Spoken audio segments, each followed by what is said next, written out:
Yesu ntabwo nabaho ubwo ngufite Yesu ufite byose.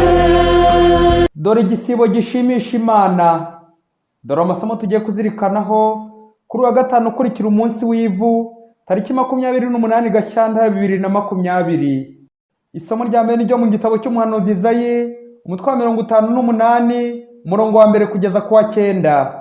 Zaburi ni ya 51. Ivanjili yanditswe na Matayo, umutwe wa 9, umurongo wa 14 kugeza ku wa 15. Nyagasani Yezu nabane namwe. Amagambo mu Ivanjili ntagatifu uko yanditswe na Matayo. Muri icyo gihe abigishwa ba Yohani basanga Yezu, niko kumubaza bati, ni iki gituma twebwe n'abafarisayo dusiba kurya, naho abigishwa bawe ntibasibe? Yezu arabasubiza ati, birakwiye se ko abakwe bagira ishavu bakiri kumwe n'umukwe? Ariko hazaza igihe umukwe azabavanwamo, nibwo bazasiba. Iyo ni Ivanjili ntagatifu. Bana b'Imana, nta kintu cyabaza nko kwakira umushyitsi wamwiteguye neza, ukamutegurira ibihenze kandi biryoshye. Nuko rero wazana ibiryo ku meza wishimiye uwo muteguro wakoze n'imbaraga wawushyizemo, wajya kumva ukumva uwo mushyitsi arakubwiye ngo nta na kimwe muri ibi wanteguriye njya mfata. Ariko umuhanga mu kwakira abashyitsi amenya icyo akunda mbere, akaba ari cyo amutegurira. Burya ngo na kado ni ukubanza kumenya uwo uyiha icyo akunda, akaba ari icyo uza kugushaho. Natwe rero bavandimwe, tugeze tombora kuri uyu munsi. Nyagasana dutumyeho umuhanuzi Izayi ngo atumenyeshe igisibo kimushimisha, tutazaruhira ubusa dutakaza imbaraga mu bintu bidafite shinge na rugero, dukora ibyacu bidushimisha. Nyagasana ati, igisibo kinshimisha ni iki? Gukuraho ibyashikamiraga muntu byose, gusangira n'umushonji, gucumbikira abakene, kwambika abambaye ubusa, ntiwirengagize umuvandimwe wawe. Nuko rero muvandimwe, ntukamere nka wa mubosi umwana w'imfubyi yarari gushinja yaramufunze ari muri prison, ati bose naje wawe nambaye unyambura ubusa uransambanya, naje ngusanga uransindisha, naje ngusaba unyambura n'utwo nari mfite twose, ngerageje gutaka ngo ntabaze kuko umpaye ubusa butatu, ubusinzi, ubusambanyi n'ubusambo, urambururiza banshyiramo amapingu, wanze kumfunguza kandi nawe uzi ibibi wankoreye, waciye inkoni zambuka mfungura. Muvandimwe, igisibo ntago ari ukubabara cyangwa kubabaza abandi no kubumvisha ubafungisha, ahubwo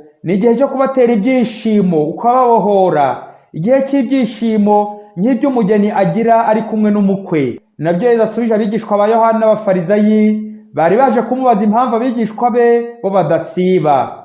Yezu arashaka kubabwira ko uri kumwe nawe yishima. Igisibo gikozwe neza kizana ibyishimo. Igisibo ni igisubizo. Igisibo cyiza ni ukuba uri kumwe n'Imana. Igisibo gikozwe neza ni umuti, ni umukiro. Nawe igihe cyose ukora igisibo wiyemera, wiyerekana ngo bakubone, yego abantu bashobora gukubona, ariko Imana yo ntikubone, uraruhira ubusa. Mu gihe Imana itabyakiriye neza ngo igisibo cyawe kishimishe, nta kabuza uzagira ishavu, agahinda, uzababara, nta byishimo byo kuba kure y'Imana, nta mahoro w'umunyabyaha. Ujye wibaza uti, ibyo nakoze Imana yari birimo? Twari kumwe nayo cyangwa ninjye wiyerekanaga? Urahirwa niba Imana yemeye ibyo urimo, niba Imana yemeye gusiba kwawe.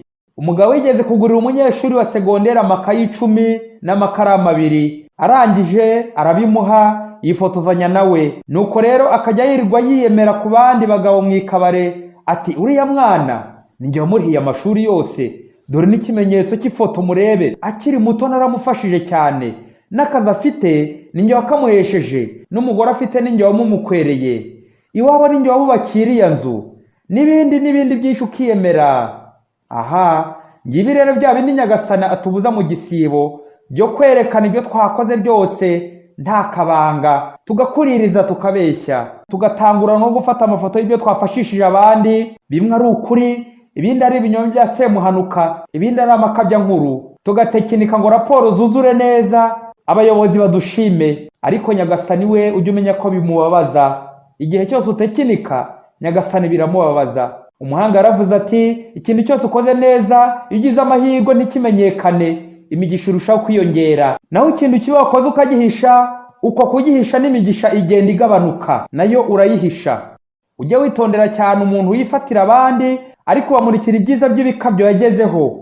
Ashobora gushyira ibyiza 5 byagaragaye agahisha ibindi 10 bibi yakoze bitagaragaye. Wishira amafuti yawe menshi ukatwikiriza icyiza kimwe cyagaragaye. Nguko ko abanyabwenge b'iyisi babaho. Niko ko shitani yigaragaza yirata, kwiyemera ibyiza wagezeho ukabyiyitirira. Icyo gihe Imana buri kwiburizamo kandi ari yabiguhaye yabikoze. Kwiyemera bikugabanyiriza imbaraga, kuko umwanya uri guta ugenda wivuga ibigwi wari kuba ugeze kure ukora ibindi byiza byinshi, Imana ikazabiguhembera. Muvandimwe, kuki dushaka gushimwa no guhembwa n'abantu kandi Imana ikwizeza ko ari izadushima? Muvandimwe, yisuzume urebemo mubana niba warabakwiye ku ngoyi y'ubucakara, uwo mwashakanye, umukozi nkoresha, umwana wanjye, ababyeyi banjye, aho nkora, abo duhura mu nzira, ntawe naziritse ku ngoyi ya sekibi nkamufungisha, nkamukandamiza, ntagire ubwinyagamburiro. Nyagasani, umpe gusiba bigushimisha. Mwari kumwe na Padiri Masumbuko Ladislas, murezi mu iseminari Mutagatifu Aloyizi, Diyosezi ya Cyangugu.